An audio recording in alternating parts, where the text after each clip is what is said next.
Vamos lá, pessoal, vamos falar um pouquinho sobre briefing e planejamento de projeto. Eu vou ensinar você como você pode planejar esse projeto partindo de um briefing inicial e como você pode desenhar a sua execução para que você consiga entregar o resultado do seu cliente.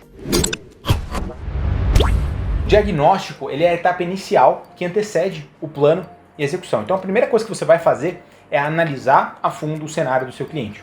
Agora que você fechou esse negócio, você vai, nesse briefing inicial, coletar todas as informações necessárias para que você consiga, na prática, entender qual que é o cenário e qual é o próximo passo que você tem que dar. Na maioria dos projetos de marketing digital que nós atendemos aqui na Media House, um dos pontos mais relevantes que eu sempre comento é o seguinte: a maioria dos clientes, você tem que apertar alguns parafusos. A maioria deles existe ali um gap que não está tão óbvio, mas que quando você faz uma análise inicial você consegue identificar e ao apertar aquele parafuso, na maioria das vezes você consegue ter algum resultado de uma forma simples. Isso aí é o que a gente chama, vou até fazer um desenho aqui para você, a gente chama de low hanging fruits. O que seriam essas low hanging fruits? Imagina que você tem um pomar, tá? E nesse pomar você tem algumas maçãs. Imagina aqui as maçãs da sua árvore, tá?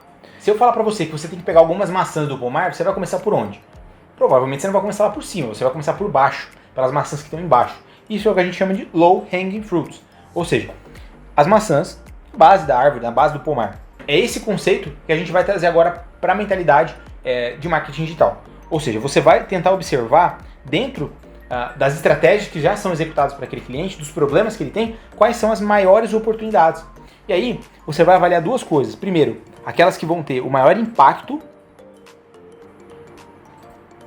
ou seja, vão ter mais resultado, vão gerar mais resultado e vão te custar menos esforço. Ou seja, vão dar menos trabalho na prática. É por ali que você vai começar. Então priorizar é extremamente importante, porque quando você vai fazer um projeto de marketing digital, você tem um leque de opções gigantescas. Pô, será que eu começo gerando tráfego? Será que eu começo focando na minha base de e-mails atual? Será que eu vou focar em geração de leads? Será que eu vou focar em melhorar a conversão de vendas? O que eu vou fazer na prática? E é isso que você tem que ter em mente, tá? Você tem que observar aquilo que vai ter mais impacto e menos esforço, legal?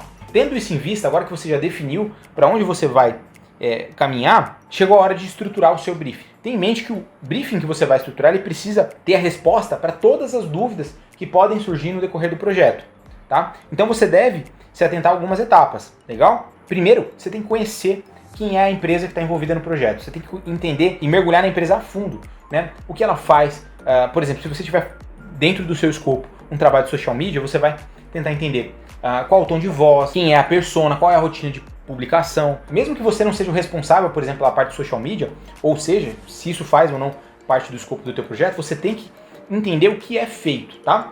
E aí você vai tentar entender, por exemplo, dentro dos canais de aquisição que essa empresa tem hoje, né? Google, Facebook, Instagram, quais desses canais trazem o maior resultado e demandam um menor esforço. Mais uma vez, como eu falei, você vai priorizar. Tenha muito claro quais são os objetivos daquele projeto. Onde é que esse cliente quer chegar? Você está vendendo para ele uma transformação. O teu objetivo como consultor é levar esse cliente do ponto A até o ponto B. Então, o que você precisa ter em mente? Essa jornada, tá? Essa jornada, ela só vai fazer sentido quando você tem um alvo em vista. Quando você não sabe para onde você quer ir, qualquer lugar serve. Então, um dos pontos mais importantes é que você defina o seu objetivo, tá? Qual é o objetivo do projeto? E a partir desse objetivo nós vamos começar a estruturar metas. E somente a partir daí é que nós vamos estruturar, de fato, as ações, legal? E aí, como eu falei, na hora de estruturar as ações você vai trabalhar muito esse conceito de priorização, tendo em vista as low hanging fruits, ou seja, prioridade, né, de acordo com esforço e impacto. Que tem menor esforço e maior impacto. Um outro aspecto extremamente importante que você precisa mapear é, por exemplo, com relação à comunicação do projeto, tá? Comunicação. Então você precisa saber, por exemplo, com quem será feita, ou seja, quem será o seu ponto de contato lá, com quem você vai falar sempre que você tiver uma necessidade ou um problema, tá? Segundo, como você vai reportar os resultados.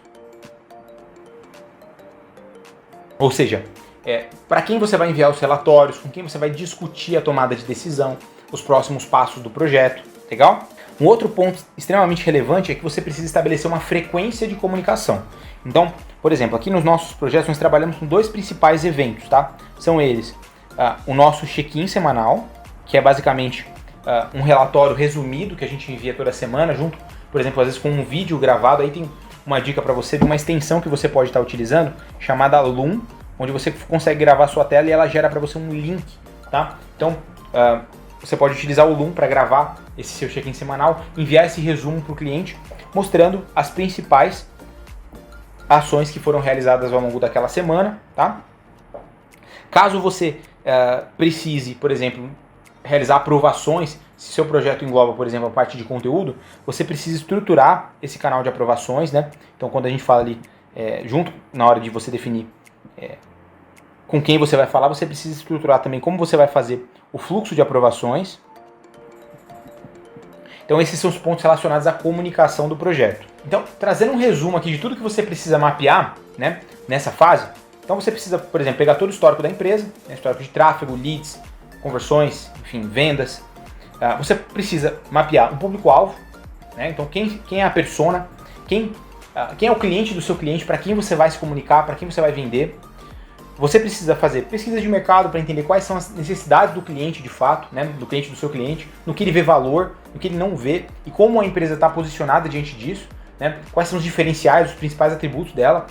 Muitas vezes você vai perguntar isso para o seu cliente e não vai saber te dar essa resposta. Muitas vezes você vai precisar conversar até mesmo com o cliente do seu cliente para poder extrair essas informações. Fazer algumas pesquisas, implementar algumas pesquisas via formulário para que você possa entender ali, de fato, qual é a percepção que o cliente do cliente tem com relação à empresa, né? Às vezes a nossa visão como empresário ela é viesada. Então, se você perguntar para o seu cliente, qual o diferencial do seu produto? Ele vai falar, meu atendimento é de muita qualidade. Às vezes não é, às vezes o atendimento dele é ruim. Então, você precisa ter isso em vista, tá? Você vai analisar a concorrência, ou seja, como que a concorrência se posiciona. Às vezes você vai ver que o concorrente do seu cliente, ele, por exemplo, se posiciona com preço baixo.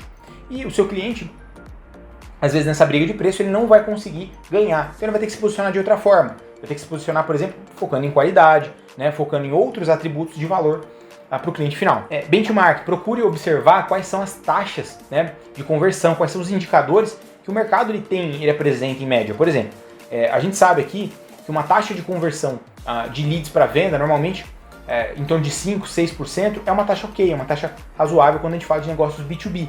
Então, procure saber quais são as taxas médias do mercado, procure benchmarks para que você possa trazer isso para o cenário, para a realidade do seu cliente. Tá? Informações estratégicas, outras informações que um briefing bem elaborado ele vai contemplar. Mergulhe de fato, procure entrevistar o seu cliente para você conseguir essas informações também. Tá? Como eu comentei aqui, o detalhamento de comunicação, né? Reforçando mais uma vez os objetivos do projeto. A partir dali você vai estruturar a meta, né? O orçamento do projeto, ou seja, quanto você vai poder investir em mídia, em tráfego pago, para gerar o tráfego, para gerar os leads, gerar as vendas, né? E os prazos e cronogramas. Os objetivos e metas que você vai definir, eles têm que estar encaixados dentro de um cronograma e as ações que você vai realizar para atingir aquele objetivo também precisam estar encaixadas nessa timeline, beleza?